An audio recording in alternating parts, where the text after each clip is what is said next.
Hi friends, ఇవాళ గుజరాతీ వాళ్ళని డోక్లా నేర్చుకుందాం అండి. దానికి కావాల్సిన ఇంగ్రీడియంట్స్: కప్పు పెసరపప్పు నానబెట్టుకోవాలి 2-3 గంటలు, అరకప్పు పెరుగు, పుల్లగా ఉన్న పర్వాలేదు. ఇప్పుడు అల్లం ముక్క, పచ్చిమిర్చి, తగినంత సాల్ట్, 1 స్పూన్ ఆవాలు, 1 స్పూన్ జీలకర్ర, చిటికెడు పసుపు, చిటికెడు ఇంగువ, 1 స్పూన్ శనగపిండి, 1 స్పూన్ పంచదార, బేకింగ్ సోడా, కొబ్బరి, కొత్తిమీర, కరివేపాకు, ఇనోవా. ముందుగా మనం మెత్తగా బాగా పెసరపప్పు మిక్సీకి చేసుకుని ఉంచుకోవాలండి. అని చెప్పాను కదా, ఈ విధంగా మెత్తగా వేసేసుకోవాలి. తగినంత సాల్ట్ వేసుకోవాలి, మనం చూసుకుని వేసుకోండి. బేకింగ్ సోడా, తినే సోడా, 1 చెంచా పంచదార వేసుకుందాము, 1 చెంచా శనగపిండి, చిటికెడు పసుపు, ఇంగువ,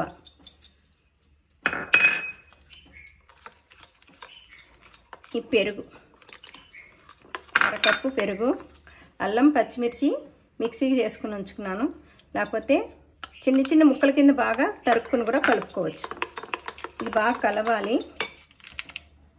ఎంత బాగా కలిస్తే అంత బాగా పొంగుతుంది. బాగా బీట్ చేయాలండి. దీంతో తీసుకొని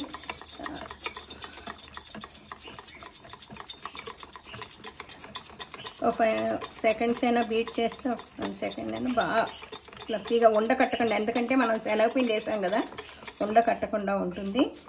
ఈ ఇనోవా కూడా వేసేసుకోవాలి. ఇనోవా వేసేసేది ఇలా పొంగు కింద వస్తుంది. ఇది చాలా బాగుంటుందండి. పిల్లలు పెద్దవాళ్ళు ఇష్టపడతారు. స్పాంజీలా ఉంటుంది. గుజరాతీ స్పెషల్. ఎంత బాగా కలుపుకుంటా ఉంటాం. ఇలా బీట్ చేసినాక ఒక 15 నిమిషాలు మూత పెట్టి ఉంచుకోవాలండి. చూసారా, ఇలా నీళ్ళు మరుగుతున్నాయి కదా, అప్పుడు మనం ఈ గిన్నె ఇలా పెట్టు. నిండా మట్టుకు క్వాంటిటీ ఎక్కువ చేసుకుంటే నిండా మట్టుకు పోయకండి, పొంగుతుంది అనుకుని ఈ మాత్రం వెల్తిగా పెట్టుకోవాలి. ఇదిగోండి, ఇప్పుడు చూద్దాము. ఉడికింది లేని తెలియడానికి ఇలా అనుకుంటే చాకుకి అంటుకోదు. ఇప్పుడు అయిపోయింది, రెడీ అయిపోయింది. చూసారా, స్టవ్ ఆపేసుకోవాలి. ఇలా వెనడలపాటిది తీసుకుని పాన్ లాంటిది స్టవ్ వెలిగించుకున్నాండి. 2 చెంచాలు నూనె వేసుకున్నాను. కాగింది. జీలకర్ర వేద్దాము. 1 స్పూన్ జీలకర్ర, 1 స్పూన్ ఆవాలు, మిడిల్లో పెట్టుకోండి, టప్ టప్ పట్టుకోండి. కరివేపాకు. ఇప్పుడు కొంచెం నీళ్ళు పోసుకుందాము. 1 చిన్న గ్లాసు. హై పెట్టుకుందాం. నీళ్ళు మరిగాక దాంట్లో సాల్ట్ వేసాం కదా, ఎంతో పట్టదో చూసుకొని ఒక చిటికెడు వేసుకుందాము. పంచదార 2 స్పూన్లు వేద్దామండి. ఇది బాగా కాగాలి.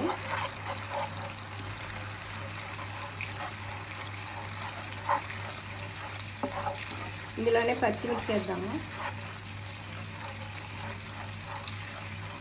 ఈ పంచదార బాగా కరగాలండి. ఇదిగోండి, ఇలా కేక్ కింద తిరగదీసి తీసుకుని కేక్లా వస్తుంది. చూసారా, దీనిపైనుంచి మనం ముందుగా చెప్పాను కదా, సిరప్ వేసేసుకోవాలి. ఇదిగోండి, ఇలా సిరప్ అంతా వేసుకున్నాక ఇలా కట్ చేసుకోవాలి మనం.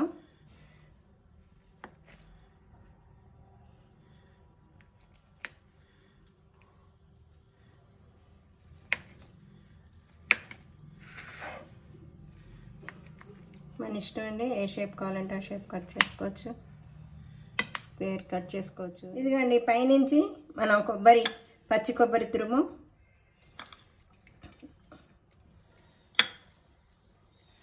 ఈ కొత్తిమీర కూడా గార్నిష్ కింద వేసుకోవాలండి.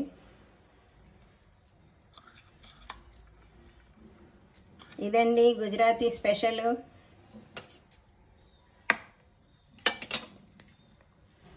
చూసారా, స్పాంజీగా ఇది ఎలా ఉందో. ఇదంతా సిరప్ పీల్చుకొని స్పాంజీగా ఉంటుంది అనమాట. చాలా బాగుంటుంది. పెద్దలు పిల్లలు కూడా ఇష్టపడతారు. లైక్ చేయండి, షేర్ చేయండి, సబ్స్క్రైబ్ చేయండి. Thank you.